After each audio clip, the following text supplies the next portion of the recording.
2000 সালের পরে জন্ম নেওয়া তরুণ প্রজন্ম এখন এমন এক দুনিয়ায় বাস করছে যেখানে মানুষের কণ্ঠ, চেহারা, এমনকি চিন্তা পর্যন্ত কৃত্রিমভাবে তৈরি করা যায়। আপনি হয়তো জানেন না, আজকের আর্টিফিশিয়াল ইন্টেলিজেন্স বা এআই এমনভাবে মানুষকে নকল করতে পারে যে বাবা পর্যন্ত নিজের সন্তানের আসল কণ্ঠকে চিনতে পারবে না। এমন প্রযুক্তির যুগে যদি দাজ্জাল আসে, যে সত্য মিথ্যার সীমা ঘোলাটে করে দেয়, বদলে দেয় হক আর বাতিলের সংজ্ঞা, তখন কি আমরা চিনতে পারবো কে সত্য আর কে ভ্রান্ত? বর্তমানে কেউ কেউ মনে করেন দাজ্জাল কোনো মানুষ নয়, বরং আগামী দিনের আরও উন্নত প্রযুক্তি হবে দাজ্জাল। কিন্তু সহিহ হাদিসের বর্ণনা অনুযায়ী দাজ্জাল হবে একজন মানুষ, অতি চতুর, অলৌকিক ক্ষমতার অধিকারী এবং আল্লাহর দেওয়া পরীক্ষার মাধ্যম।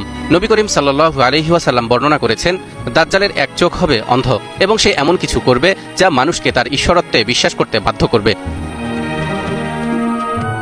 এক হাদিসে বলা হয়েছে, সে মেঘকে আদেশ করবে বৃষ্টি দিতে এবং জমিকে আদেশ করবে ফসল ফলাতে। এখন প্রশ্ন হচ্ছে, দাজ্জাল একজন মানুষ হয়ে কিভাবে এমন কিছু করবে? এটা কি প্রযুক্তির সাহায্য ছাড়া সম্ভব? দর্শক, এখনকার প্রযুক্তির দিকে একটু তাকান। এআই এখন মানুষের মুখ নকল করে ভিডিও বানাতে পারে, যেমন ডিপ ফেক; ভাষা নকল করে কথা বলাতে পারে, যেমন ভয়েস ক্লোনিং; রোবট এখন অনুভব করতে পারে এবং চ্যাটজিপিটির মতো এআই এখন লাখো মানুষের চিন্তা নিয়ন্ত্রণ করতে সক্ষম। দাজ্জাল যদি এইসব প্রযুক্তির সর্বোচ্চ রূপে হাজির হয়, তাহলে কি কি অলৌকিক কাণ্ড ঘটাতে পারে একবার ভেবে দেখেছেন?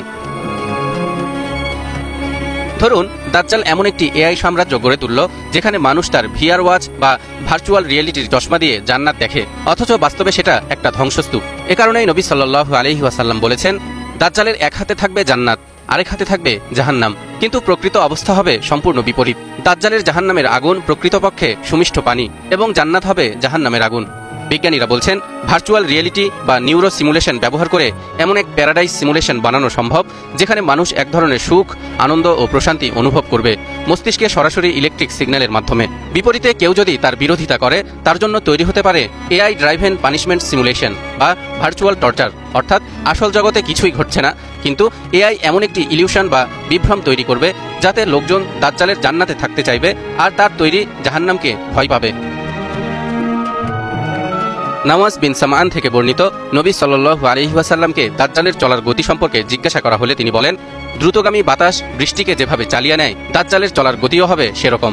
AI controlled hyperloop, drone pods বা অ্যাডভান্স ভিটল এয়ারক্রাফট, ভবিষ্যতের দুনিয়ায় এমন সব ট্রান্সপোর্ট সিস্টেম থাকবে যা খুব অল্প সময়েই দাজ্জালকে এক দেশ থেকে অন্য দেশে নিয়ে যাবে। অথবা এআই যদি মানুষের হুবহু 3D হলোগ্রাম তৈরির প্রযুক্তি ব্যবহার করে, যাকে বলা হয় হলোগ্রাফিক টেলিপ্রেজেন্স, তাহলে দাজ্জাল একই সময়ে অনেক জায়গায় উপস্থিত হতে পারে, যদিও তার আসল দেহ সেখানে নেই। মানুষ ভাববে সে তো অলৌকিকভাবে সব জায়গায় হাজির, অথচ এটি প্রযুক্তির মাধ্যমে ভার্চুয়াল বা অগমেন্টেড প্রেজেন্স। হাদিসে এসেছে, দাজ্জাল মানুষের কাছে গিয়ে বলবে, আমি যদি তোমার মৃত পিতামাতাকে জীবিত করে দেখাই, তাহলে কি তুমি আমাকে প্রভু হিসেবে মানবে? সে বলবে, অবশ্যই মানব। এ সুযোগে শয়তান তার পিতামাতার আকৃতি ধরে বলবে, হে সন্তান, তুমি তার অনুসরণ করো, সে তোমার প্রতিপালক। গবেষকরা বলছেন, এআই, রোবোটিক্স, ক্লিনিং, ডিপফেক আর নিউরাল ম্যাপিংয়ের মাধ্যমে ভবিষ্যতে এমন মানব সদৃশ রোবট তৈরি করা সম্ভব যা নির্দিষ্ট মৃত ব্যক্তির মুখ, কণ্ঠ এবং স্মৃতি নকল করতে পারে। জিপিটির মতো মডেল দিয়ে সেই রোবট কথা বলবে যেমনটি ওই মৃত ব্যক্তি বলতো। ফলে উপস্থিত জনতা মনে করবে, আরে সে তো আসলেই জীবিত হয়ে উঠেছে। এটি মানুষের মনস্তত্ত্ব এবং প্রযুক্তির এক ভয়াবহ প্রতারণা, যা একে অলৌকিক মনে করাবে। হাদিসে আরও বর্ণিত হয়েছে, দাজ্জাল এমন ক্ষমতার অধিকারী হবে যে সে জড় ও জীবকে নিজের নির্দেশে নিয়ন্ত্রণ করতে পারবে। বর্তমানে আমরা দেখতে পাচ্ছি আইওটি বা ইন্টারনেট অব থিংস প্রযুক্তির মাধ্যমে আজকের জড়বস্তু যেমন দরজা, আলো, গাড়ি, এমনকি ফ্রিজ সবকিছুই এআই এর মাধ্যমে নিয়ন্ত্রিত হচ্ছে। অন্যদিকে গবেষণায় দেখা গেছে, এআই এনহ্যান্সড অ্যানিম্যাল কন্ট্রোল প্রযুক্তির মাধ্যমে ব্রেইন চিপ বা আল্ট্রাসাউন্ড সিগন্যাল দিয়ে পশুর আচরণ নিয়ন্ত্রণ করা সম্ভব। কাজেই ভবিষ্যতে দাজ্জাল যদি পৃথিবীর একটি বিশাল এআই নেটওয়ার্ক নিয়ন্ত্রণ করে, তবে সে জড় ও জীব উভয়কেই নিজের কথা মতো চলতে বাধ্য করতে পারবে। এক কথায়, দাজ্জাল আর্টিফিশিয়াল ইন্টেলিজেন্সের এমন একটি অ্যালগোরিদম বানাতে পারে যা মানুষের ঈমান, চিন্তা এবং অনুভূতির উপর ব্যাপক প্রভাব ফেলবে। সূরা নিসার 120 নম্বর আয়াতে ইরশাদ হচ্ছে, ইয়াইদুহুম ওয়া ইউমান্নিহিম ওয়া মা ইয়াইদুহুমুশ শাইতানু ইল্লা গুরুরা। সে তাদেরকে আশ্বাস দেয়, মিথ্যা প্রলোভন দেয়। বস্তুত শয়তান তাদেরকে যে আশ্বাস দেয় তা প্রতারণা ছাড়া আর কিছুই নয়। এই আয়াতে যে আশ্বাস বা প্রতিশ্রুতির কথা বলা হয়েছে, আধুনিক যুগে এটা হতে পারে ডিজিটাল ইউটোপিয়া, যেখানে দাজ্জাল মানুষকে দেখাবে কারো দারিদ্রতা থাকবে না, রোগবালাই থাকবে না, সবাই সুখে থাকবে, কিন্তু তার বিনিময়ে দিতে হবে ঈমান, অর্থাৎ দাজ্জালকে প্রভু হিসেবে স্বীকার করে নিতে হবে। এই ধরনের প্রতিশ্রুতি আজকের সোশ্যাল মিডিয়া অ্যালগোরিদমও দিয়ে থাকে। মানুষ বুঁদ হয়ে পড়ে থাকে স্ক্রিনে। ডিজিটাল দুনিয়ার সব মিথ্যা প্রতিশ্রুতি ও অলীক কল্পনাতে বিভোর হয়ে মানুষ আর বাস্তবতার আলোকে ভাবতে শেখে না। বিশ্বাসের জায়গায় তখন শুধুই ভর করে ডেটা ও ট্রেন্ড। কিয়ামতের আগে দাজ্জালের ফিতনাকে সবচেয়ে ভয়াবহ ফিতনা হিসেবে উল্লেখ করেছেন রাসূলুল্লাহ সাল্লাল্লাহু আলাইহি ওয়াসাল্লাম। তিনি বলেছেন, তোমাদের ক্ষেত্রে দাজ্জাল ছাড়া অন্য কিছুতে এত বেশি ভয় আমাকে দেখানো হয়নি। কাজেই দাজ্জালের ফিতনা থেকে বাঁচতে হলে রাসূলুল্লাহ সাল্লাল্লাহু আলাইহি ওয়াসাল্লামের নির্দেশিত আমল করতে হবে। যেমন হযরত আবু দারদা রাদিয়াল্লাহু তাআলা আনহু থেকে বর্ণিত, রাসূলুল্লাহ সাল্লাল্লাহু আলাইহি ওয়াসাল্লাম ইরশাদ করেন, মান হাফিযা 10 আয়াতিন মিন আউয়ালি সূরাতিল কাহফি উসিমা মিনাদ দাজ্জাল।